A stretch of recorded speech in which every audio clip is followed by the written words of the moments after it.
तो ये है सैमसंग की newly launched mini LED smart TV. और अगर आप भी इस टीवी को बाय करने की प्लानिंग कर रहे हैं बट अभी तक श्योर नहीं है, स्टिल काफी सारे डाउट्स हैं, तो ये वीडियो स्पेशली आपके लिए है। आज की इस वीडियो में हम इस टीवी को प्रॉपर्ली अनबॉक्स करेंगे, इन डेप्थ अच्छी तरीके से इसको टेस्ट करेंगे और फिर आपको बताएंगे कि इसकी पिक्चर क्वालिटी कैसी है, ऑडियो क्वालिटी कैसी है, परफॉर्मेंस कैसी है और ये जो मिनी एलईडी इन्होंने मेंशन करा है ये कितना इफेक्टिव है, किस टाइप के यूजर्स को इस टीवी को बाय करना चाहिए, किनको ये टीवी अवॉइड करनी चाहिए, सब कुछ जानेंगे इन डिटेल। मेक श्योर आप वीडियो को पूरा एंड तक देखते रहिएगा। बाकी वीडियो पसंद आए तो वीडियो को लाइक और चैनल को सब्सक्राइब करना मत भूलिएगा। और हाँ, ये कोई पेड रिव्यू वीडियो नहीं है, इस टीवी को हमने खुद बाय करा है फ्लिपकार्ट से। आइए चलो वीडियो को यहाँ पर हम शुरू करते हैं। तो यहाँ पर हमने टीवी को कंप्लीटली अनबॉक्स और सेटअप कर लिया है। टीवी की बॉक्स में हमें सबसे पहले ये 43 इंच के स्क्रीन साइज का डिस्प्ले मिल जाता है। ये जो टीवी है ये 55 इंच, 65 इंच और 75 इंच के बड़े स्क्रीन साइज में भी अवेलेबल है। उनमें सिर्फ स्क्रीन साइज का डिफरेंस है, बाकी पिक्चर क्वालिटी और सारी चीजें आपको सेम देखने मिलती है। तो आप ये वीडियो देखकर भी अपना डिसीजन बना सकते हैं। बाकी इसके अलावा टीवी के बॉक्स में आपको मिल जाता है ये सैमसंग का स्मार्ट ब्लूटूथ रिमोट, जो कि काफी कॉम्पैक्ट है, इसलिए हाथों में फिट हो जाता है। बिल्ड क्वालिटी इसकी बढ़िया है, सारे रिक्वायर्ड एसेंशियल बटन यहाँ पर मिल जाते हैं। वॉइस कमांड का भी सपोर्ट इसमें मिल जाता है। नीचे यहाँ पर हमें हॉट की बटन्स भी दिए गए हैं और इसमें लगने वाली बैटरीज भी आपको बॉक्स में ही देखने मिल जाती हैं। बाकी अगर बात करी जाए वॉल माउंट और टेबल स्टैंड की, तो वो दोनों ही चीजें आपको सैमसंग के किसी भी टीवी के बॉक्स में नहीं देखने मिलते हैं। इनफैक्ट सोनी और एलजी टीवी के साथ में भी ये सेम सिचुएशन है। तो बेसिकली जो ब्रांड्स हैं ये आपको ऑप्शन प्रोवाइड कराते हैं। बॉक्स में आपको कुछ भी नहीं मिलता है, लेकिन जैसे ही टीवी आपके घर पर डिलीवर हो जाएगी, आपको टेक्नीशियन का कॉल आता है, वहां पर आपको उन्हें बताना होता है कि आपको टीवी में वॉल माउंट कराना है या फिर आपको टेबल स्टैंड चाहिए, और आप जो भी ऑप्शन चूज करोगे वो आपको फ्री ऑफ कॉस्ट मिल जाएगा, जो कि मेरे हिसाब से काफी अच्छी बात है। विन विन सिचुएशन है ब्रांड के लिए और आपके लिए भी। बाकी अगर एंड्रॉइड टीवी की बात करी जाए तो वहां पर आपको टेबल स्टैंड तो मिल जाता है बॉक्स के अंदर, लेकिन काफी सारे लोगों को वॉल माउंट कराना होता है, तो ऐसे केस में वॉल माउंट के अलग से पैसे लगते हैं। बट यहां पर आपको चूज करने का ऑप्शन मिलता है, जो भी चूज करोगे फ्री मिल जाएगा। बस याद रखना, जब भी कॉल आया तो उन्हें बता देना आपको क्या करवाना है। मैंने यहाँ पर टेबल स्टैंड चूज किया और हमें कुछ इस तरीके का टेबल स्टैंड मिल जाता है। ये प्लास्टिक का है, लेकिन इसकी बिल्ड क्वालिटी काफी बढ़िया है। और सैमसंग टीवी की खास बात यह है कि इनमें लगने वाला जो टेबल स्टैंड है ये स्क्रूलेस टेबल स्टैंड है। डायरेक्टली आप इन्हें बैक साइड में इंसर्ट करके लगा सकते हो और 2 हाइट एडजस्टमेंट का ऑप्शन मिलता है, 2 हाइट पर आप इसे सेट कर सकते हो। तो मैंने एकदम लोअर वाले पे फिलहाल इसे सेट किया हुआ है। वेल, बात करते हैं इस टीवी के लुक्स एंड डिजाइन की। तो जैसे कि आप देख सकते हैं टीवी दिखने में काफी बढ़िया है। तीनों साइड से यहाँ पर आपको बेजलेस डिजाइन मिल जाता है। बॉटम में जो चिन्ह है इसकी थिकनेस भी काफी कम है। साइड में यहाँ पर हमें सैमसंग की ब्रांडिंग देखने में आती है। यूनिफॉर्म बॉडी डिजाइन है। टीवी की बहुत ज्यादा थिक नहीं है, काफी स्लिम डिजाइन है इसका। और बिल्ड क्वालिटी की बात करी जाए तो सैमसंग का प्रोडक्ट है और सैमसंग की टीवीज में जनरली आपको बिल्ड क्वालिटी काफी बढ़िया देखने मिलती है। एंड यहां पर भी कोई भी कॉम्प्रोमाइज नहीं देखने मिलता है। इस टीवी में हमें मेटल बॉडी नहीं मिलती है, प्लास्टिक बॉडी मिलती है, लेकिन यहां पर जो मटेरियल यूज किया गया है ये काफी हाई क्वालिटी का है। तो ड्यूरेबिलिटी को लेकर मुझे लगता है कि आपको सैमसंग के केस में बिल्कुल भी चिंता करने की जरूरत है। फिट एंड फिनिश सब कुछ यहां पर आपको टॉप नॉच देखने मिलता है। आइए चलिए बात करते हैं टीवी में अवेलेबल कनेक्टिविटी पोर्ट्स की। तो टीवी के बैक साइड में यहां पर हमें सारे पोर्ट्स देखने मिल जाते हैं।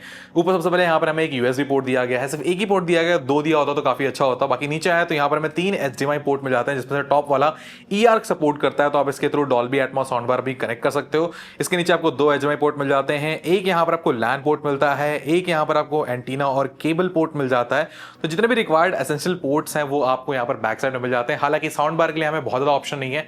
HDMI दिया गया है, हालांकि HDMI इनफ है। HDMI के थ्रू आपको बेस्ट ऑडियो आउटपुट मिल जाएगा। बाकी इस साइड में यहाँ पर हमें एक पावर केबल के लिए पोर्ट देखने मिल जाता है। डिटैचेबल पावर कॉर्ड है, तो इनकेस कभी फ्यूचर में प्रॉब्लम आती है तो आप इसे इजीली रिप्लेस भी कर सकते हो। बाकी टीवी की जो डिटेल स्पेसिफिकेशंस है मैं फिलहाल डिस्प्ले पे शो कर रहा हूं, आप वीडियो को पॉज करके अच्छे तरीके से स्पेसिफिकेशन पढ़ सकते हो।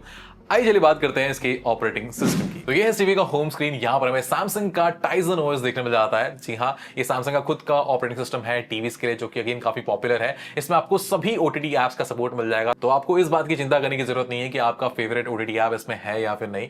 ये सभी ऑफिशियल ऐप्स का सपोर्ट मिल जाता है। बाकी ओवरऑल नेविगेशन काफी ज्यादा स्मूथ है और एंड्रॉइड टीवी से कंपैरिजन में जो टाइजन OS है ये काफी लाइट है। मतलब इसको रन करने के लिए बहुत ज्यादा रैम और स्टोरेज की रिक्वायरमेंट नहीं होती है। 8 GB का इसमें आपको स्टोरेज मिलता है और लगभग 1.5 GB के अराउंड इसमें जो है रैम वगैरह मिल जाती है। एग्जैक्ट रैम कितना है वो यहाँ पर ब्रांड ने कहीं पर भी नहीं बताया, बट एज सच नेविगेशन में कुछ इशू मुझे नहीं लगा। टीवी काफी ज्यादा स्मूथ है, इवन एप्स वगैरह भी काफी फटाफट ओपन होते हैं। लाइक मैं प्राइम वीडियो का एग्जांपल लेता हूं, इस ऐप को एंड्रॉइड टीवी में ओपन होने के लिए लगभग 30 सेकंड्स का टाइम तो लग जाता है, और यहाँ पर जैसे आप देख सकते हो काफी क्विकली यहाँ पर ये ऐप ओपन हो चुका है। हार्डली मुझे लगता है 10 to 15 सेकंड का टाइम यहाँ पर इसने लिया होगा। जैसे मैंने कहा काफी क्विक है और इसमें जो एप्स हैं ये भी काफी कम स्टोरेज लेते हैं, इस वजह से 8 GB रैम में इजीली आपका काम हो जाता है। बाकी इसके अलावा इस टीवी में हमें लाइव टीवी चैनल्स का सेक्शन मिल जाता है। जैसे कि आप देख सकते हो यहाँ पर मुझे रिकमेंडेशंस आ रहे हैं, तो इसमें लाइव टीवी चैनल्स का एक पूरा सेक्शन है जहां पर काफी सारे न्यूज टीवी चैनल्स, काफी सारे डेली शो के चैनल्स भी यहाँ पर आपको मिल जाते हैं, जिनको आप खुद एक्सप्लोर कर सकते हो, बिकॉज मैं यहाँ पर कुछ प्ले करके दिखाऊंगा तो कॉपीराइट का मसला हो जाएगा। वेल, इसके अलावा यहाँ पर हमें डेली का सेक्शन मिलता है, जिसमें गूगल फोटोज ये सारी चीजें मिल जाती हैं, योगा, एक्सरसाइज। देन ऐप्स का सेक्शन मिलता है, इसमें आपको प्रॉपर प्ले स्टोर मिल जाता है, स्पॉटिफाई से लेकर ब्राउजर, एयरटेल एक्सट्रीम, सारे ऐप्स का सपोर्ट मिल जाता है, तो आप इनको डाउनलोड कर सकते हो। गेम्स वगैरह भी इसमें डाउनलोड करके आप एंजॉय कर सकते हो। बाकी अगर आते हैं वापस से होम स्क्रीन पर, तो यहाँ पर हमें साइड में विजन एआई का ऑप्शन मिल जाता है। तो जिस तरीके से हम चैट जीपीटी वगैरह यूज करते हैं, वैसा ही सेम एआई इंटरफेस आपको यहाँ पर आपके टीवी में मिल जाता है। तो कुछ क्वेश्चंस हैं आपको कोई रेस्टोरेंट विजिट करना है या फिर कोई क्वेश्चन है, क्रिकेट मैच का आपको समरी चाहिए, तो वो सब चीजें आप यहाँ पर कर सकते हो। तो यहाँ पर आपको माइक्रोसॉफ्ट कोपायलट का सपोर्ट दिया गया है। बाकी इसके अलावा जो इसमें बिक्सबी का वॉइस असिस्टेंट है, इसमें भी एआई इंटीग्रेट करके दिया गया है। तो आप कोई क्वेश्चंस पूछना चाहते हो, कोई भी कमांड्स वगैरह, तो वो सब कुछ यहाँ पर इजीली एग्जीक्यूट हो जाते हैं। मैं फिलहाल आपको सिंपल सा एक कमांड देके दिखाता हूं, open YouTube.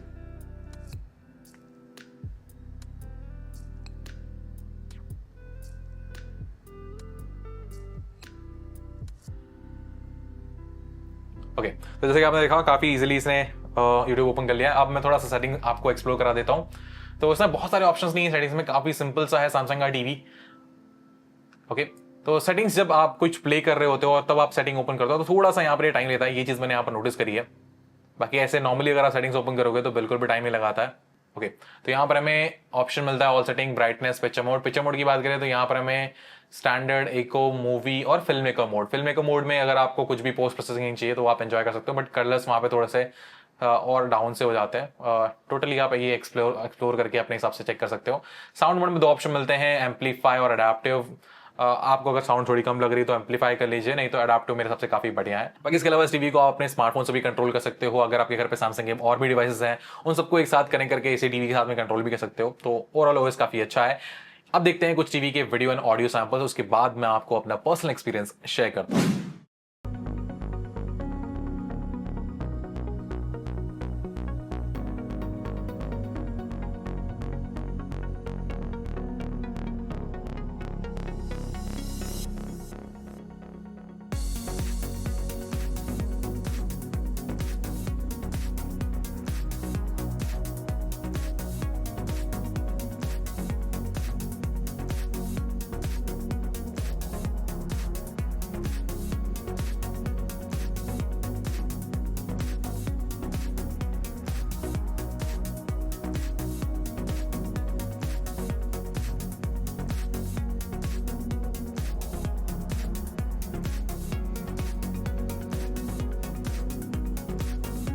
You'll come back.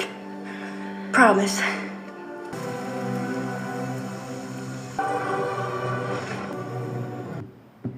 We're gonna...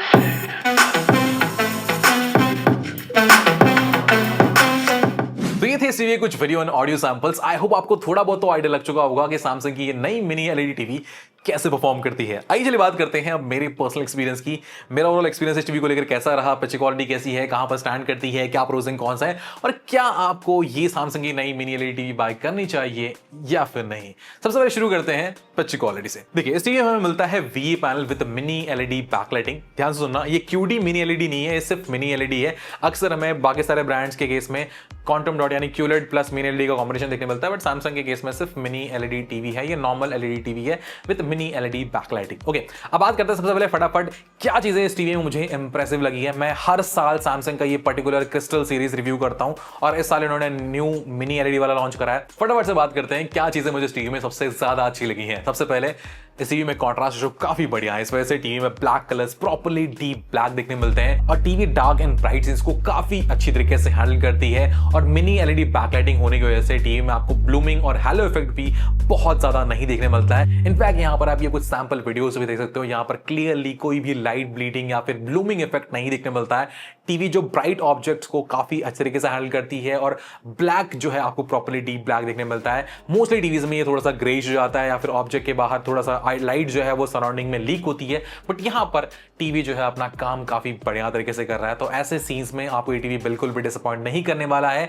अगर बात करी जाए ब्लूमिंग इफेक्ट की, तो देखो अगर आप नॉर्मली इसको रूम लाइट कंडीशन में या फिर डे लाइट कंडीशन में देखोगे तो आपको ऐसा कोई भी प्रॉब्लम नोटिस नहीं होगी। हालांकि अगर आप इस टाइप के कंटेंट को प्रॉपर्ली रूम में सारे लाइट्स को बंद करके देखोगे तो डेफिनेटली आपको थोड़ा बहुत ब्लूमिंग इफेक्ट देखने मिलने वाला है, बिकॉज ये एक मिड रेंज काइंड की मिनी एलईडी स्मार्ट टीवी है। High and mini LED TV के केस में हम उस टाइप की परफॉर्मेंस एक्सपेक्ट कर सकते हैं, बट यहाँ पर सरप्राइजिंगली टीवी काफी बढ़िया परफॉर्म करती है। बाकी बात करी जाए कलर्स की, तो भले ये टीवी नॉर्मल एलईडी टीवी है, लेकिन इसका कलर रिप्रोडक्शन काफी बढ़िया है। आपको प्रॉपर ब्राइटर पंचियर कलर्स देखने मिलते हैं। हालांकि अगर ये टीवी क्यूलेड होती तो यहाँ पर कलर्स में थोड़ी सी और डिटेलिंग होती, थोड़ा सा और डेप्थ यहाँ पर आपको मिलता, बट मेरे हिसाब से जिस टाइप की पिक्चर क्वालिटी और कलर्स यहाँ पर आपको इस टीवी में देखने मिलते हैं, आपको बिल्कुल भी डिसअपॉइंट नहीं करने वाले हैं। ओवर सैचुरेशन की प्रॉब्लम आपको इस टीवी में नहीं देखने मिलती है। कलर जो है काफी बैलेंस और थोड़े से सैचुरेटेड भी लगते हैं। इसके अलावा इस टीवी में स्किन टोन्स भी काफी नेचुरल लगते हैं। अक्सर टीवीज या तो स्किन टोन्स को काफी वार्म कर देते हैं या फिर काफी ज्यादा व्हाइटिश कर देते हैं, बट यहाँ पर आपको काफी नेचुरल स्किन टोन देखने मिल जाता है इस टीवी में। तो ओवरऑल मेरे हिसाब से अगर आप इस टीवी में ओटीटी कंटेंट एंजॉय करने वाले हो या फिर नॉर्मल यूट्यूब देखने वाले हो या फिर डीटीएच कंटेंट एंजॉय करने वाले हो, किसी भी मामले में ये टीवी आपको बिल्कुल भी डिसअपॉइंट नहीं करने वाली है। बाकी ब्राइटनेस भी इस टीवी में अच्छा देखने में आता है। पुराने क्रिस्टल सीरीज से काफी इंप्रूव ब्राइटनेस है। अगेन इसके पीछे का रीजन है mini LED backlighting. Mini LED backlighting होने की वजह से कॉन्ट्रास्ट इंप्रूव हो जाता है, ब्राइटनेस इंप्रूव हो जाता है, कलर रिप्रोडक्शन भी थोड़ा सा इंप्रूव हो जाता है और डार्क सेंस में टीवी बढ़िया परफॉर्म करती है। और वो सारी चीजें यहाँ पर क्लियरली देखने मिली है। और ये चीजें मैं क्यों मतलब इतना इजीली नोटिस कर पा रहा हूं, क्योंकि मैं सैमसंग के हर साल वाले जो क्रिस्टल सीरीज वाले मॉडल होते हैं उनको इस चैनल पर रिव्यू करता हूं, तो इस वजह से एकदम क्लियर डिफरेंस जो है वो समझ में आ रहा है। बाकी बात करी जाए अब एचडीआर परफॉर्मेंस की, तो जितना इस टीवी ने मुझे एचडीआर कंटेंट के मामले में इंप्रेस करा है, एचडीआर में उतना नहीं इंप्रेस करा है। एचडीआर के मामले में मुझे लगता है ये टीवी जो है काइंड ऑफ अबाव एवरेज ही है परफॉर्मेंस के मामले में। देखो इस टीवी में एचडीआर 10+ का सपोर्ट मिल जाता है एंड ओवरऑल कंटेंट काफी तरह से प्ले हो जाता है। अगर आप कभी कभार एचडीआर कंटेंट एंजॉय करना चाहते हो तो उस केस में आपको बिल्कुल भी डिसअपॉइंट नहीं करेगा। कलर्स वगैरह अगेन वहां पर अच्छे देखने मिलते हैं। इसमें फिल्म का मोड मिलता है, तो उस मोड पे कलर थोड़े से डल वगैरह लगते हैं, तो आप चाहे तो डायनामिक वगैरह पे स्विच कर सकते हैं, तो वहां पर आपको इतना ये डिसअपॉइंटिंग नहीं लगेगा। हालांकि एचडीआर कंटेंट प्ले करते वक्त कहीं पे मुझे लगा कि टीवी में ब्राइटनेस थोड़ी सी और होती तो बढ़िया होता, और भी डिटेल्स जो है डार्क सीन्स में जो छुप जाते हैं वो और अच्छी तरीके से विजिबल होते हैं। तो एचडीआर के मामले में स्टिल की जो टीवी है काफी सारे बजट टीवी से बढ़िया परफॉर्म करती है। बट अगेन अगर आप सीरियसली टीवी बाय कर रहे हो जहां पर आप ज्यादातर जो है टीवी में एचडीआर कंटेंट प्ले करने वाले हो Amazon प्राइम या फिर नेटफ्लिक्स के थ्रू, और आप चाहते हो कि भाई मुझे मेरे टीवी में एचडीआर परफॉर्मेंस एकदम तगड़ी चाहिए क्योंकि मैं मेजरली वही कंज्यूम करने वाला हूं, तो ऐसे केस में आप अदर ऑप्शंस देख सकते हो। इससे और अच्छे ऑप्शंस अवेलेबल हैं। बट अगर आपका कुछ ऐसा सिनेरियो नहीं है, आप नॉर्मली एक बढ़िया टीवी लेना चाहते हो, आप जिसमें रेगुलर कंटेंट देखोगे, कभी कभार ओटीटी पर एचडीआर कंटेंट में एंजॉय करना चाहते हो, तो ऐसे केस में ये टीवी आपको डिसअपॉइंट नहीं करने वाली है। बाकी इसके अलावा ये VA पैनल है, तो अगर आप इसको फ्रंट 45-55 डिग्री के अंदर ही देखोगे तो ये आपको प्रॉपर्ली कलर्स जो है 100% देखने मिलेंगे। बाकी अगर आप बहुत ज़्यादा एक्सट्रीम और बहुत ज़्यादा साइड एंगल से देखोगे तो कलर लॉस आपको देखने मिलता है, जो कि हर एक VA पैनल वाले टीवी के साथ में होता है। तो अगर आप टीवी को साइड से बैठ कर देखने वाले हो तो ऐसे केस में आप जो है IPS पैनल वाली टीवी कंसिडर कीजिए। VA पैनल आपके लिए उतना सही ऑप्शन नहीं रहेगा। बाकी इसके अलावा टीवी में आपको फास्ट एक्शन सीन्स में मोशन ब्लर वगैरह भी देखने मिलने वाला है, बिकॉज 60 हर्ट्ज का रिफ्रेश रेट है, मोशन एनहांसर का सपोर्ट मिलता है,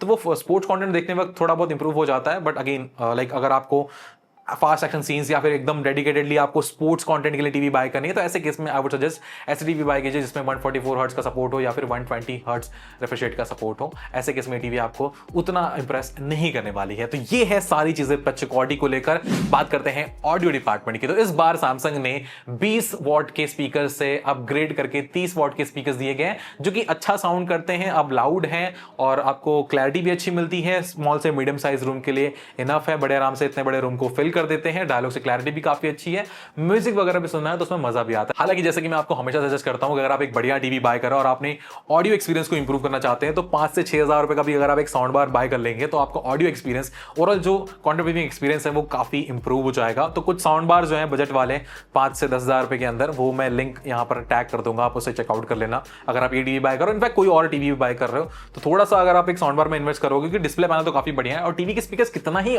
बड़ा आउटपुट देते हैं, साउंड बार को कॉम्पीट नहीं कर पाते। अब चलिए आते हैं फाइनल कंक्लूजन पर, क्या आपको सैमसंग का ये मिनी एलईडी टीवी बाय करना चाहिए या फिर नहीं, और क्या प्रोज एंड कॉन्स मुझे इस टीवी में देखने मिले हैं। सबसे पहली चीज, इस टीवी में पिक्चर क्वालिटी काफी बढ़िया है। सैमसंग क्रिस्टल सीरीज के कंपैरिजन में काफी अच्छी पिक्चर क्वालिटी मिल जाती है। ब्लैक्स काफी अच्छे देखने मिलते हैं, प्रॉपर्ली डीप ब्लैक देखने मिलता है। डार्क एंड ब्राइट सीन्स में जो डिफरेंस है वो आपको क्लियरली नोटिस होता है एंड लाइट जो है लीक नहीं होती, मतलब ब्लूमिंग इफेक्ट वगैरह आपको बहुत ज्यादा नोटिसेबल नहीं है। कलर रिप्रोडक्शन भी काफी बढ़िया है इस टीवी का। टीवी प्रॉपर्ली ब्राइट डिस्प्ले के साथ आती है है। बिल्ड क्वालिटी काफी अच्छी मिलती है, 2 साल की यहाँ पर आपको पैनल वारंटी मिल जाती है। सैमसंग की आफ्टर सेल सर्विस भी यहाँ पर आपको काफी अच्छी देखने मिलती है और सेल के टाइम पर इस टीवी पर काफी अच्छा खासा प्राइस ड्रॉप भी आ जाता है। तो ये हो गए इस टीवी के प्रोज। बात करते हैं कॉन्स की। देखिए इस टीवी की एचडीआर परफॉर्मेंस उतनी अच्छी नहीं है, तो अगर आपको सीरियसली एचडीआर कंटेंट या फिर डॉल्बी विजन कंटेंट देखने के लिए टीवी बाय करना है तो आप Xiaomi का इस रेंज में FX सीरीज का मिनी एलईडी टीवी कंसीडर कर सकते हैं, या फिर Lumia Vision 9 सीरीज या फिर TCL का कोई मिनी एलईडी टीवी कंसीडर कर सकते हैं। बाकी इसके अलावा फास्ट एक्शन सीन्स में यहाँ पर मोशन पर भी इस टीवी में देखने मिलता है। कलर्स के मामले में अगर यहाँ पर ये क्यूरेट टीवी होती तो वैसे तो कलर्स ऐसा डिसअपॉइंट नहीं करते हैं आपको, बट अगर मैं इसको मैंने मेरे स्टूडियो में और भी बहुत सारे टीवीज हैं जिनमें क्यूरेट टीवीज भी हैं, तो उनके साथ जब मैंने कंपेयर करके देखा तो कहीं कहीं पर मुझे जो है डिटेलिंग जो है वो कम लगी। तो मेरे हिसाब से अगर क्यूरेट पैनल होता तो और बढ़िया होता। बाकी अपार्ट फ्रॉम दिस मुझे नहीं लगता कि ये टीवी आपको डिसअपॉइंट करने वाला है। तो ये थे इस टीवी के प्रोज एंड कॉन्स, और अगर आप स्टिल कंफ्यूज हैं कि क्या ये टीवी आपको बाय करना चाहिए या फिर नहीं, तो ध्यान से सुनो। देखो अगर आपको एक प्रीमियम ब्रांड का टीवी चाहिए जो कि लंबा चले, आफ्टर सेल सर्विस बढ़िया मिले और पिक्चर क्वालिटी भी बढ़िया हो, सारे फीचर्स भी मिले, और आप नॉर्मल कंटेंट कंज्यूम करते हो ओटीटी के थ्रू, यूट्यूब के थ्रू, डीटीएच के थ्रू, कभी कभार आप एचडीआर मूवीज वगैरह भी देख लेते हो, और आपके कुछ ऐसे स्ट्रिक्ट स्पेसिफिक रिक्वायरमेंट्स नहीं है, तो ऐसे केस में बंदास आंख बंद करके सैमसंग का ये टीवी आप बाय कर सकते हो। ये टीवी आपको बिल्कुल भी डिसअपॉइंट नहीं करने वाला है। किन लोगों को ये टीवी नहीं परचेस करना चाहिए? जैसे कि मैंने ऑलरेडी 2 बार बोल दिया है, अगर आप स्पोर्ट्स कंटेंट ज्यादा देखते हो, लाइक आप प्राइमरली स्पोर्ट्स कंटेंट के लिए ही टीवी बाय कर रहे हो, फुटबॉल या फिर आप लाइक क्रिकेट वगैरह देखते हो, तो ऐसे केस में मैं आपको सजेस्ट करूंगा कि ऐसी टीवी बाय कीजिए जिसमें रिफ्रेश रेट ज्यादा हो, native refresh rate at least 120 hertz का हो। बाकी इसके अलावा अगर आप हार्डकोर एचडीआर कंटेंट या फिर डॉल्बी विजन कंटेंट के लिए टीवी बाय कर रहे हैं, तो ऐसे केस में भी अदर टीवीज जिनमें डिस्प्ले की ब्राइटनेस ज्यादा है और इसमें नंबर ऑफ डिमिंग जोन्स भी आपको ज्यादा मिल रहे हैं, तो अगर आपकी ऐसे टाइप की कुछ रिक्वायरमेंट्स हैं तो आप इस टीवी को स्किप कर सकते हो। बाकी जो अल्टरनेट ऑप्शंस मैंने रेकमेंड करे हैं उनकी जो बाइंग लिंक्स है वो आपको नीचे डिस्क्रिप्शन में मिल जाएगी। इस टीवी की भी 43 इंच, 55 इंच, 65 इंच, 75 इंच सभी वेरिएंट्स की बाइंग लिंक्स मैंने यहाँ पर वीडियो के नीचे डिस्क्रिप्शन में और यहाँ पर टैग कर दिया है, जिसको आप चेकआउट कर सकते हो। आई होप ये वीडियो आपको पसंद आया होगा। वीडियो में कोई क्वेश्चन है, डाउट है इस टीवी को लेकर, आप नीचे कॉमेंट करके पूछ सकते हो, और आप कौन सी टीवी बाय करने की प्लानिंग कर रहे हो, क्या डिसीजन बनाए, आप नीचे कॉमेंट करके जरूर बताना। मिलता हूं आपसे नए वीडियो में एक नए टॉपिक के साथ, तब तक के लिए टाटा बाय बाय, सायोनारा।